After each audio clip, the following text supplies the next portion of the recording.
Hi, I'm Benton Stokes. And I'm Elane O'Rourke. And this is Cocktail Theology.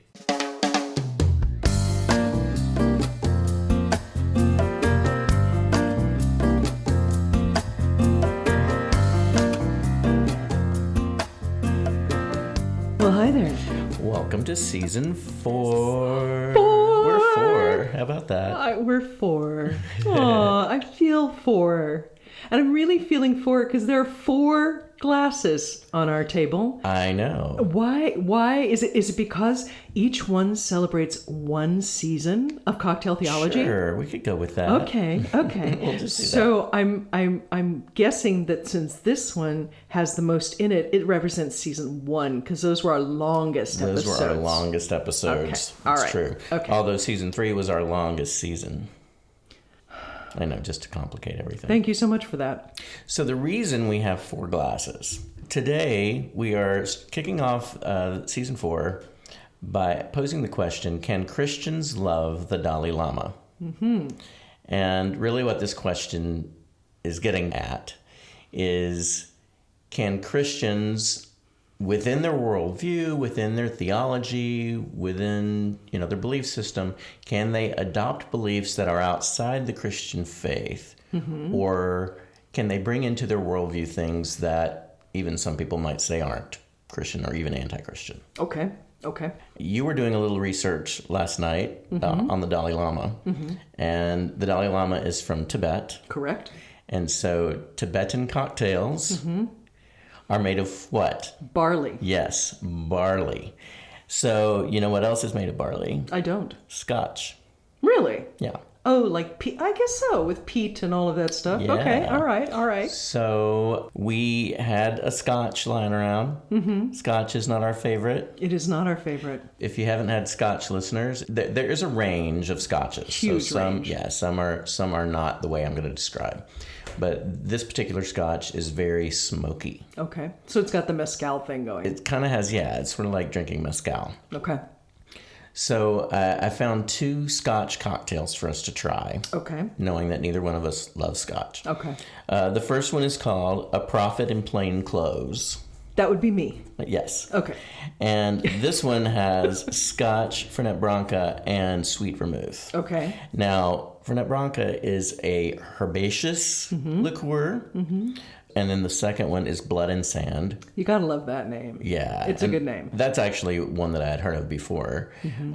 It is Scotch, Cherry Heering. Okay. Which is a pretty deep, heavy, cherry-flavored, as the name implies, liqueur. Mm-hmm. Sweet vermouth, and orange juice. Okay. All right.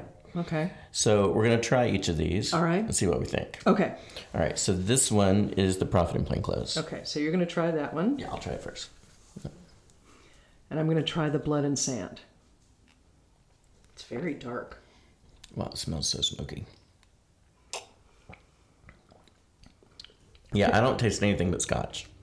Okay, the Blood and Sand, the cherry hearing kind of really is strong on it. Mm-hmm. So that makes a difference. But it's quite scotchy. It'd be interesting to try it with one of the scotches that has more of a more salty sea. Yeah, I would love to do that. That'd be kind of interesting.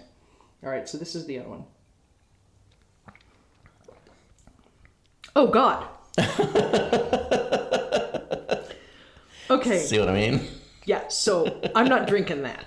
Yeah, it's not very good. I'm not drinking that. Blood and Sand I could drink, but that one is It makes me sad that A Prophet in Plain Clothes is undrinkable. It's just undrinkable. Oh my God. Yeah, it's horrible. Ew, yuck. I feel like that scene in Big where Tom Hanks eats caviar and then he goes and heck it off his tongue. That's how I feel right now. It's exactly like that. Okay, so what's in the other 2 glasses? What I made, because I knew that we probably wouldn't like these, I made a drink called Dare I Say. Okay. Dare I Say is a rye-based cocktail. Okay, and perfect name. Yeah, I know. Dare I Say. I like. So it's made of rye. The rye is a Texas rye. It's called Ranger Creek. Okay. It was one that we had lying around. Okay. We just have bottles lying around. Not really. So this is rye, and then it's Fernet Branca.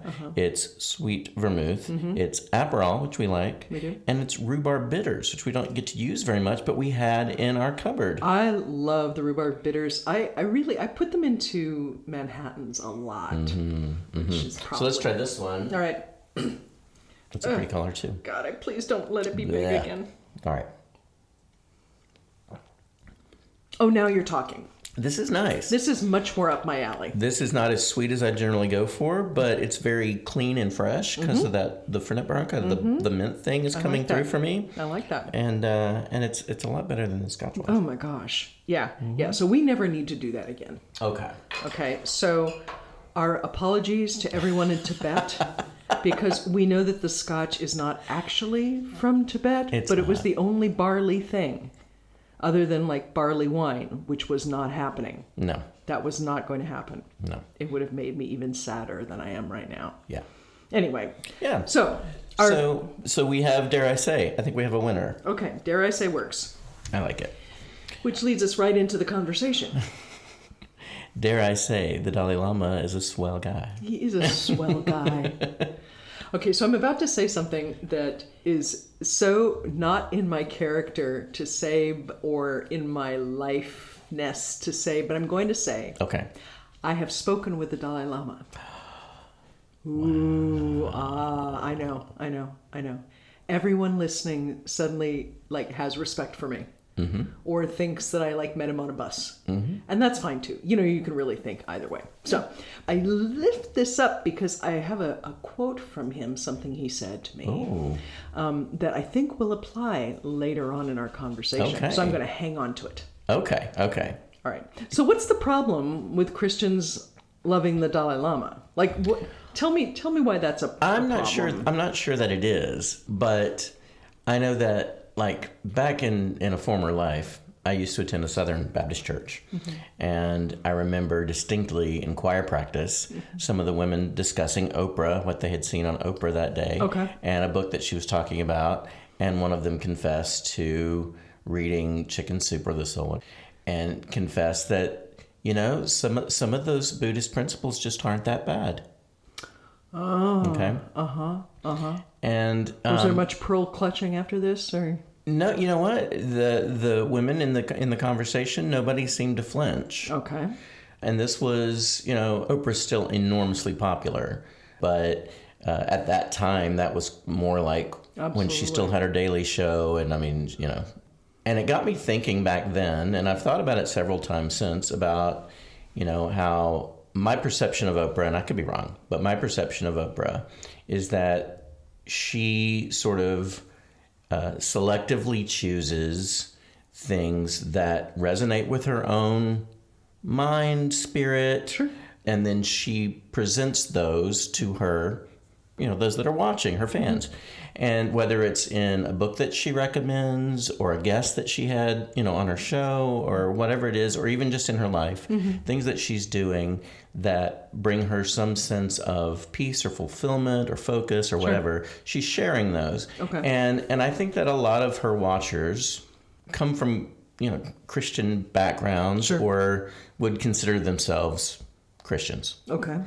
And yet, if Oprah, recommends this Buddhist book or Buddhist idea or this Hindu, proverb or this whatever, then because it's Oprah, right, they're willing to listen or they're willing to give it a try. Got it. It's kind of like with Christians in yoga or Christians in meditation, or you know what I mean. Yes, so, I do know about that. I know you know what I mean. So it's I think the question is it okay to consider yourself Christian, to be a follower of Jesus, to love God, and also embrace ideas that come from a different worldview and make it a part of your own worldview? Yeah. That's kind of the question. And I'm not saying it's bad or wrong, because I think many of us do it and we don't even necessarily realize we do it. Well, that's it. Right. But I think it is a question worth asking. Right. Okay. So let's, as I am wont to do, let's tease out a few things here. Okay. All right. So the one about yoga really rings true for me. So I was at the National Pastors Convention a number of years ago now, and it's a very conservative leaning convention. And one of the people there, his wife, and he was a fairly prominent person there, his wife was leading a yoga group, and people were appalled. Just appalled. Now, she still did it, but there was much conversation about this, that doing yoga opened one up to the devil, not just to wrong ideas, but somehow opened one up to the devil. And that's the argument I've heard against meditation too. The idea that if you empty your mind, then the devil can go in. Okay.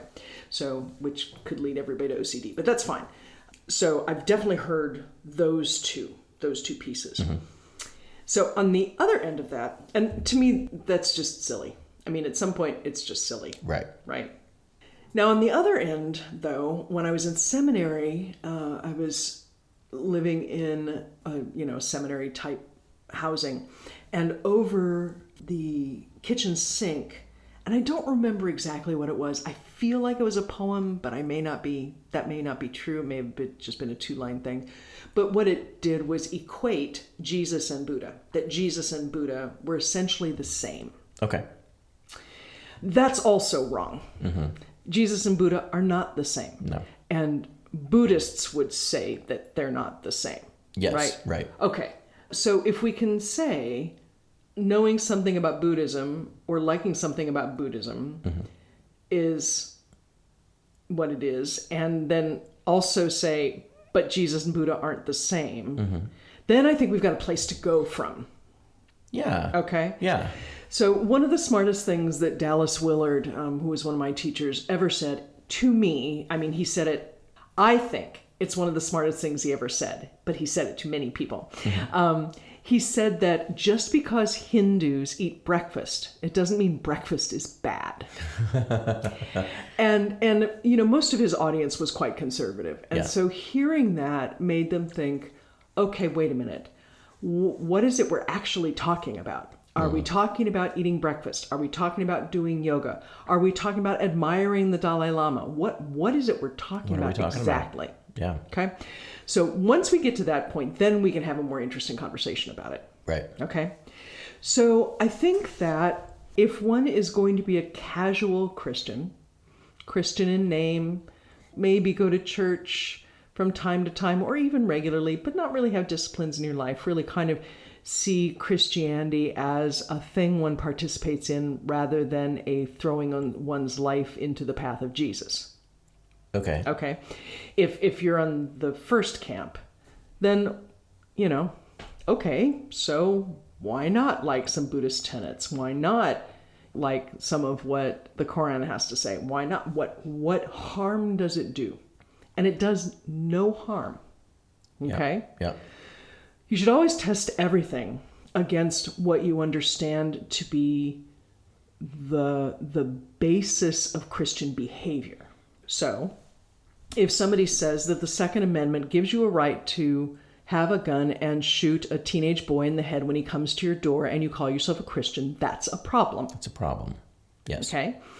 Anything that counteracts or contradicts some of the basic tenets of Christianity, which include love your neighbor, go out of your way, blah, blah, blah, blah, blah. Anything that contradicts that, you should be suspect of. Right. Okay. Of course, yeah. And I don't care whether it's in your work or in your views on politics. It doesn't matter. Yeah. That's kind of the bottom line. That makes a lot of sense. Okay. So then the question is, all right, suppose the Dalai Lama says things that are perfectly good. Love your neighbor, all those things. What do we do with that? What do we do when somebody who is a non-Christian, not anti-Christian necessarily, maybe even anti-Christian, but a non-Christian, says something brilliant and says something that Jesus would have said had Jesus addressed those conversations? Yeah. Right?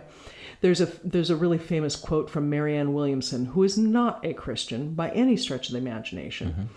It's that one that says, who are you to hide your light, right? I love that quote. It's a wonderful quote. It gets quoted all the time, including in Christian settings, which always makes me giggle.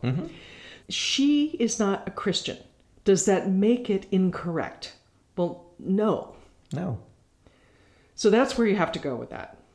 I think then the other question is, how are you exploring living out your Christianity? Because I do think that if, in my opinion, if you're going to call yourself a Christian and you're thoughtful about it, there should be something about the way you're leading your life that kind of throws your lot in with Jesus. Yeah. Okay? And that means that you're choosing Jesus over or instead of another worthy teacher. And you can say that he's the Messiah, you can say whatever reason, you've chosen that path. Right. If you're finding that you're getting involved with other things in the same way that you are following Jesus, you might want to look at that. Yeah. Again, doesn't mean it's bad, but you might want to look at whether you want to call yourself a Christian at this point. Mm-hmm. No problem with that. Mm-hmm. So here's what the Dalai Lama said to me. Okay. Yeah, so we were talking about how so many people try on Eastern philosophies and Eastern religions, right? Very common for people to do that. And what he said, and I'm sure he said this to other people, it was no secret. What he said was, that's fine, but you should always return, this is not his language, he's much more eloquent. You should always return to the religion of your foundation. And it's not because it's right, but because it is real. It resonates in the cells of your body. Yeah. And so in some way, even fighting against it engages you with it in a way that you do not engage with some other faith. Interesting. And again, it was much more eloquent and very, and he's a really cute little guy. Aww. So it's like, it was very sweet. And he is a little guy. It was very sweet. Yeah. But I've held on to that and thought, okay, so if I'm finding Christianity and we'll use Hinduism, Christianity and Hinduism equally, like I can feel myself doing either, and I've grown up Hindu, I should probably go back and explore Hinduism again. And try and take it on as my path and see what happens. See what happens. I like that. Yeah, it's a good one. He's a smart guy. He's a smart guy. Do I like him? Well, that's a whole different question. Well, the question was, can Christians love him? Well, we all know what loving is. That's true. Loving is good. That's right. So we can will the good for the Dalai Lama, of course. We sure can. Of course. I don't know. What do you think? Everything that you just said makes a lot of sense. I think, first of all, if something that is appealing to you, an idea or something that's outside of your general sphere, whatever, is inconsistent with your general worldview, in this case, we'll say Christianity. If I'm a Christian and then there's an idea that's appealing to me that is inconsistent with what a Christian would believe, then that should be a red flag. That should be a real issue that I look at. If it isn't inconsistent, then it's almost like in my personal life, I view that as supplemental. It's like the Marianne Williamson quote, which I have quoted before in the context of what we do, and I've quoted it to other people before, not word for word. But I love the idea that by shining, by allowing ourselves to shine, we give other people permission to do the same. And I think that's a worthy thing to think on and share. And I don't think that contradicts anything that Jesus taught. Right. So I don't see a problem with adopting that as part of my worldview. Right. And I don't think I've ever encountered an idea that so appealed to me that was outside of a Christian worldview that it would have pulled me in that direction strongly. You know what I mean? Now I will say that my worldview has broadened tremendously. I believe that I now have a much more inclusive theology. So my theology includes a lot of things that it didn't used to. Yes. But I don't think any of those things are inconsistent with who God is or who I've always believed God to be. That makes a lot of sense to me. Going back to the Jesus is not Buddha and Buddha is not Jesus piece, the piece that's important about that to me is that if we believe that Jesus has something about him, again, it doesn't matter what it is, it has something about him that draws us closer to the heart of God. That's not the Buddha. Doesn't mean the Buddha's bad, But even the Buddha, even Gautama, would have not framed his person in that way. Right. Like that's not who he is. And even people who worship the Buddha, which is kind of weird to me, but that's fine, wouldn't see him as the single incarnation of God. So to conflate those is to really miss both the culture and the nuance of the theologies of the cultures. And to me, it kind of disrespects both of them pretty heavily. The idea that Jesus is Buddha and Buddha is Jesus means you don't actually give a flying F about either one of them. It's true. So, very true. That's my judginess right there. Listeners, we would love to know what you think about the Dalai Lama, about Scotch, about all kinds of things. You can reach us at our website. It is wearesfs. That's wearesfs.com. There's a contact us button there, and it will send you directly to us where you can leave a message for us. We would love to hear your questions, your comments, your thoughts, and it's okay if you disagree with us. Just do it nicely. But you really shouldn't disagree with us about this one particular drink because it is horrendous. Oh, it's so bad, y'all. Like, I literally just poured sugar-free black cherry soda in it to see if it could be any worse. To see if it could be worse? Yes, because I can't imagine it being worse. So I thought I'd give it a shot. wearesfs.com. Yeah, that's where you'll find us. Also, a couple things. We have a book, Daily Contemplations for Misfit Christians, that is available on Amazon. It is a collection of daily devotionals that walk you through the church calendar, the liturgical year. Would love for you to pick that up and give it a read. And also, I, during our break, released some new music. You can find me, Benton Stokes, on Spotify or wherever you stream music. But if you like me on Spotify, I sure wish you'd follow me. That'd be great. My album Streams came out at the end of February, and I've been really, really thrilled with the response that I've gotten. And getting ready to do some live shows and stuff. So I'm very excited for that. Now, am I correct that Streams has some kind of spiritual type music in it? Well, it does. Yeah, it does.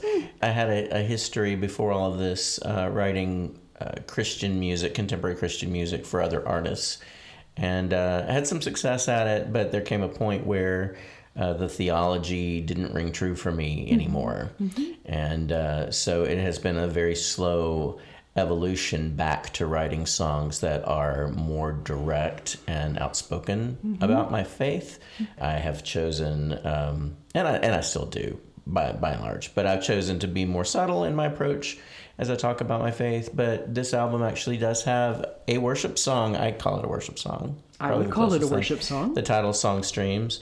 There's also a song on there, In My Veins, that really addresses head on the idea of human depravity. Mm-hmm. And the fact that I think that's really untrue. So anyway, you can listen on Spotify or wherever you stream music. And then the last thing I want to tell you is that we've got some great things planned for this season. Yes. And one of the things that we have coming up is an episode that we recorded in Tucson, Arizona. Yes, we did. We went on a really fantastic road trip in the Southwest recently. And we sat down with our friend John Birdsall, who is a food writer and an all-around amazing, sweet, smart guy. And we spent some time with him and his husband, Perry, in Tucson, recorded in their kitchen. And I can't wait for you guys to hear this conversation. We have 4 such conversations planned throughout the year with various people where Elane sits down and just spends some time. So it's a little longer form, but I think you guys are really going to enjoy it. It's a great episode. I'm really, really excited about it. And I'm excited about the other ones we're doing. Mm-hmm. And actually, if you've got somebody you would like me to interview, please let me know, especially if it's somebody you have some contact with. It's so interesting and so moving to find out where people find God and how that works for them, whether they know they're finding God or not. Most definitely. Well, I'm excited about all these conversations. Yay. So it's going to be great. Thanks, you guys, for tuning in. We appreciate y'all, and we're very excited about this season. Hope you'll stick with us. New episodes every Thursday. Yay! Yay. Bye. Bye.